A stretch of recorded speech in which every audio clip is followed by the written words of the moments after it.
Hello students, आपके YouTube channel maths गुरु मथुरा में आपका स्वागत है।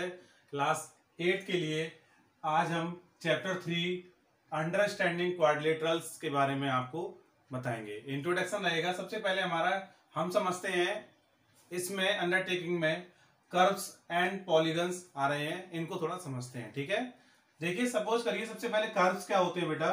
कर्व होते हैं जिस तरीके से कोई लाइन की जा रही है हमारी, तो इस तरीके से सपोज करिए लाइन है, एक दूसरे को क्रॉस न की जा रही हो तो इसको क्या बोलेंगे बेटा, कर्व बोलेंगे। कर्व ऐसे हो सकता है और ऐसे भी, इस तरीके से भी हो सकता है। ठीक है ना। तो सबसे पहले फर्स्ट पॉइंट होता है हमारा सिंपल कर्व। सिंपल कर्व को समझते हैं। अ curve that does not cross, a curve that does not cross itself, वह अपने से ही क्या होगा, क्रॉस नहीं होगा। ठीक है, except that if you draw it with a pencil the starting and stopping point may be the same। आपको स्टार्टिंग पॉइंट और एंडिंग पॉइंट को क्या कर देगा। अब सपोज करिए, इससे पहले हमें सिंपल कर्व से पहले आपको ओपन कर्व को समझाते हैं। अगर हमारा कर्व इस तरीके से लिखा हुआ है तो ये हमारा हो जाएगा बेटा ओपन कर्व।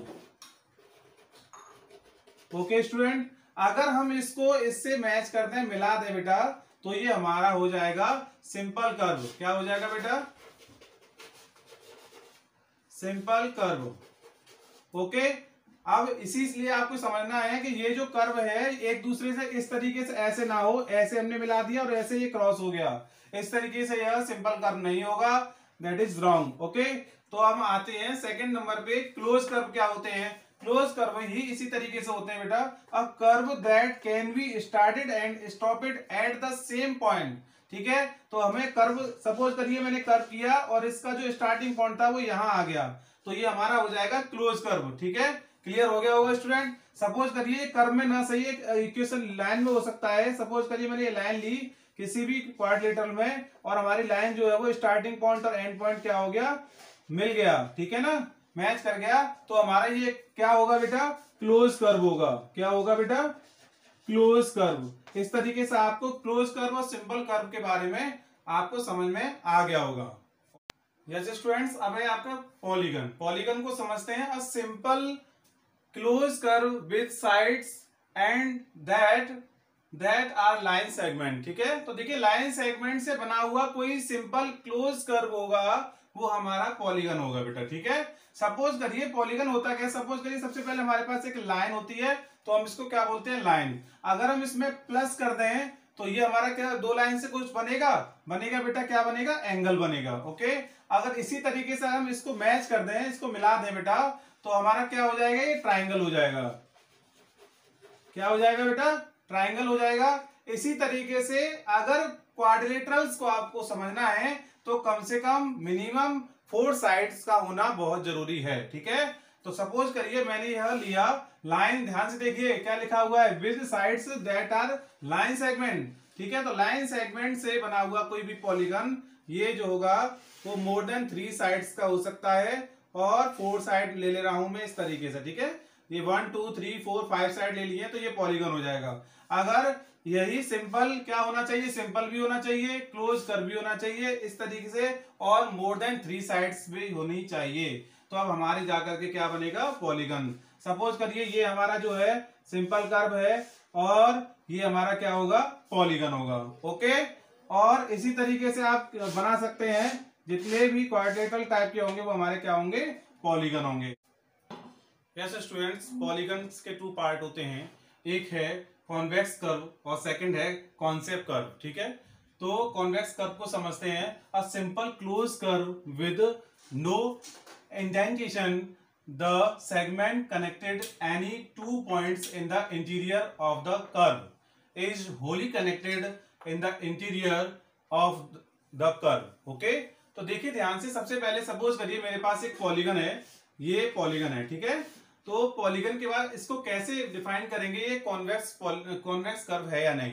तो जिसके बेटा इंटीरियर एंगल जो होते हैं, सपोज इंटीरियर एंगल होगी वो 180 से लेस देन होनी चाहिए, यानी कि जो इंटीरियर एंगल है,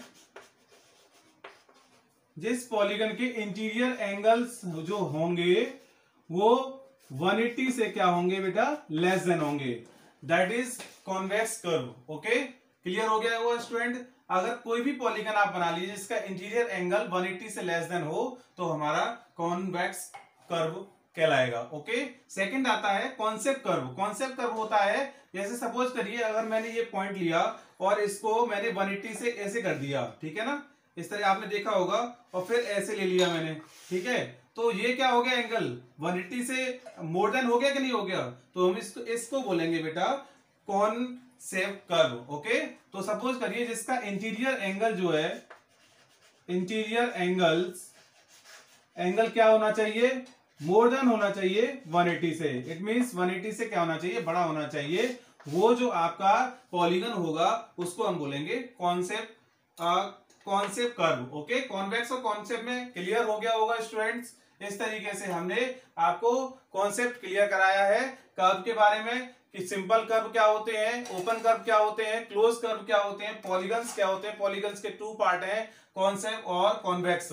इस तरीके से आपको क्लियर हो गया होगा। यस स्टूडेंट्स, जैसा कि चैप्टर का नाम है अंडरस्टैंडिंग क्वाड्रिलेटरल्स, तो मैंने आपको टाइप्स ऑफ क्वाड्रिलेटरल्स के बारे में आपको समझाने की कोशिश की है।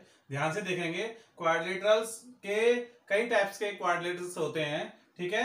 तो क्वाड्रिलेटरल्स को समझने के पहले आपको जो लाइन सेगमेंट होगा वो मोर देन 3 साइड्स होगा, ठीक है, कम से कम 4 साइड्स का होना जरूरी होता है, ठीक है। सपोज करिए क्वाड्रिलेटरल्स का जो पार्ट है इसको बोलेंगे बेटा काइट, जो आपको समझना होगा, ठीक है।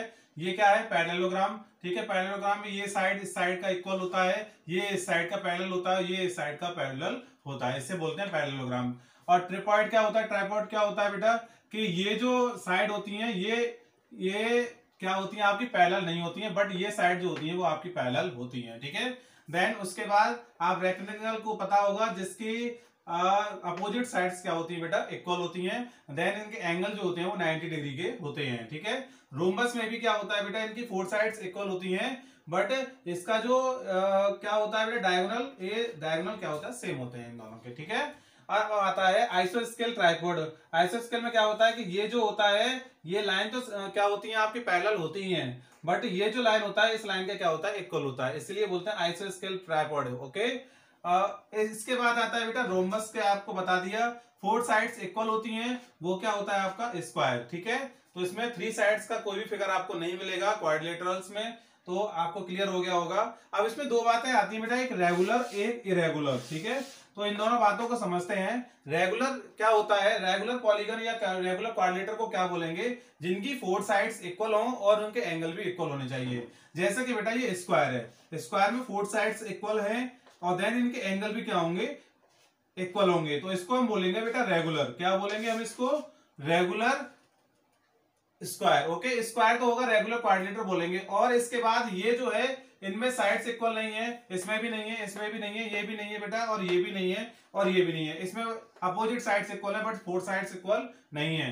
तो शेष ये स्क्वायर को छोड़कर बाकी सभी जो फिगर हैं आपके वो इरेगुलर क्वाड्रिलेटरल्स में आते हैं।